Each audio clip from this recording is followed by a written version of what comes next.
Hey guys, welcome back to the channel. So I got a quick tip video that I'm going to be making for you guys today, and the quick tip is going to be regarding these machine screws that are holding on rotors most of the time. Now you guys can see we're doing a brake job on this Hyundai, and we are at the point where the rotor needs to come off, and I figured I'd show you guys the tool that I use to get these off, and it may help you guys out if you guys run into the same issue. Now before we go ahead and do so, guys, if you guys haven't subscribed to the channel, hit the subscribe button down below, definitely smash that like button, and let's go ahead and let me show you guys how to do this. So the tools that you're going to need to do this, guys, is going to be an impact tool. Now mine's is a snap-on. This is a really fancy one, but you can actually go online or go to a parts store. Usually you can buy a cheaper one for, like 20, maybe $30, and it comes with all the attachments that you may need. The reason why I like this one is because this particular one is a 3/8 drive, so I can use this in a variety of fashions with sockets and everything. So it's just, it's a multi-use tool. It's not just for this particular thing. If I have a rusted bolt on something that I would need to impact off using a manual impact, this is what I use. But either way, what you're going to want to do is grab your tool like this, and then you're going to grab yourself a hammer.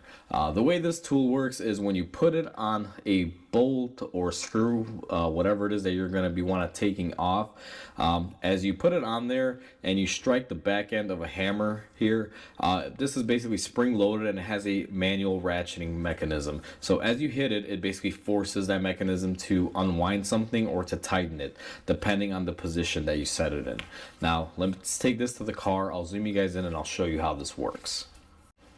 I have you guys zoomed up here on our rotor, and these are the machine screws. Now these particular machine screws are going to be of the Phillips variety, so I went ahead and I put the Phillips bit on here, as you guys saw in the previous clip. If these are basically boogered up, if there's a bunch of crud in there, guys, grab a pick or something and clean them out. Maybe a flathead screwdriver, whatever you have handy, just to clean out the areas, because you want to be able to recess this in there to get a really good bite. If you're only putting it in partially and it doesn't bite all the way, you're not going to be able to get good leverage on it, and you'll just wind up stripping it out, and then you're going to have to heat them up or drill them, and get a different method to remove them.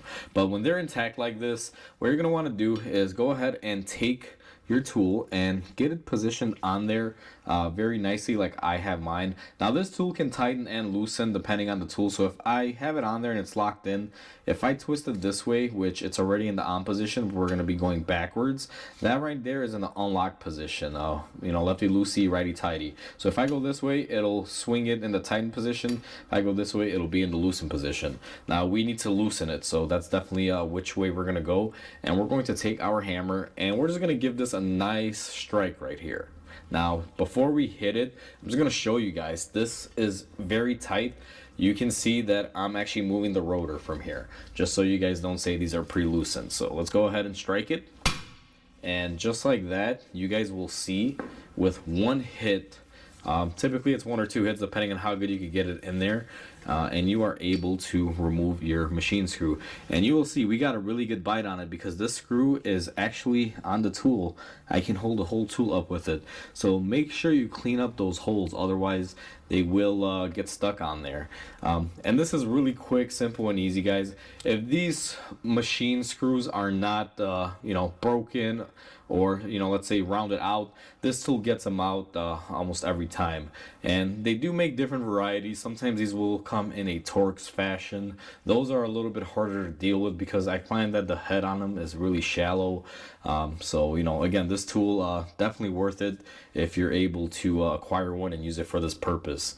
It has saved me countless times of sitting there and trying to mess with these little machine screws.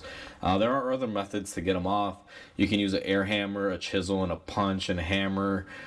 You can heat them up and drill them off, but I like to reuse them. A lot of people will take them off and just throw them in the trash. If they're good and savable, I will reuse them, but I'm not going to go out of my way to try to put on one that's been stripped out or anything, because all they do is apparently hold the rotors on when the vehicle is in the assembly line being built so the rotor doesn't fall on the heads of a worker when a car is suspended up in the air moving through the assembly line. So that's my quick tip video, guys. Hopefully this video helps you guys out. I will put a link down below in the description for this particular tool, or a reasonable tool that's similar to this one, because this one is a snap-on. This one can get expensive, so I'll find something that is economical there and link it down below. So hopefully you guys enjoyed this video. Please comment, like, and subscribe, because it definitely helps the channel grow. And with that said, I hope you guys have a wonderful day. I'll catch you guys on the next video.